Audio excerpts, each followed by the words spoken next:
So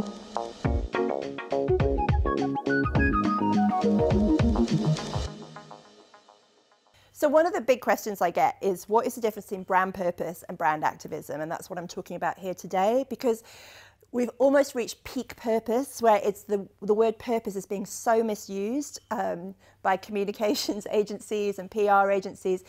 And it's become the new authenticity, which was the word everyone was using before.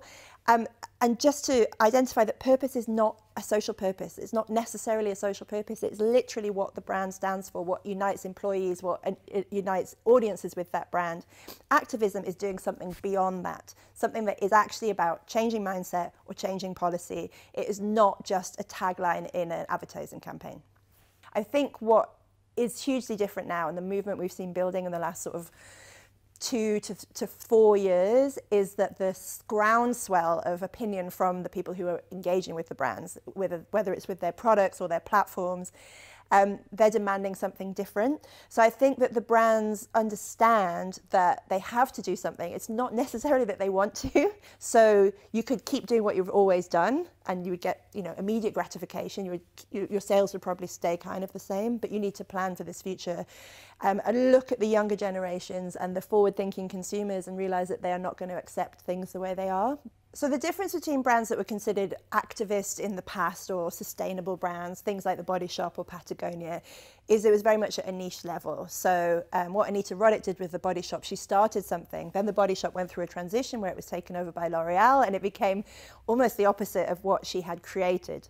The Body Shop now has a global head of brand activism, and in that role, they're not only dealing with the customers who are walking into the retail locations, they are lobbying at the top level at the UN, etc., to make real change. So it's not just we care about animal testing and here's some soaps that look like these really endangered animals. It's such a move on from that they're taking what they do as a commercial enterprise and using their power and the voice that they have to educate consumers, but also to educate people who have the power to make policy change.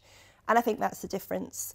And when you look at someone like Patagonia, again, yes, they were born an activist brand. They consider themselves an activist brand, but they're making such bigger decisions now in terms of like putting all of their profit back into fighting against Trump, fighting against the lands being taken away. They've opened their first store, which sells only second-hand Patagonia clothing. So it's ramped up, and also they have a much bigger voice than they've ever had before.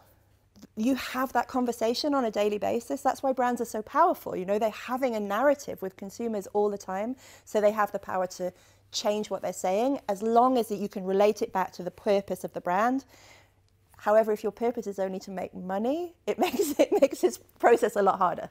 For a really long time, the responsibility has been sitting with us, the consumers, to recycle or to make changes within our lifestyle, and it's too little, too late almost. So that we've got to push the responsibility back onto the producers, the creators of the problem.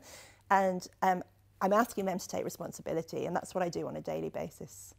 Often I'm met with a blank wall, but that's my intention, and that's what keeps me doing what I do.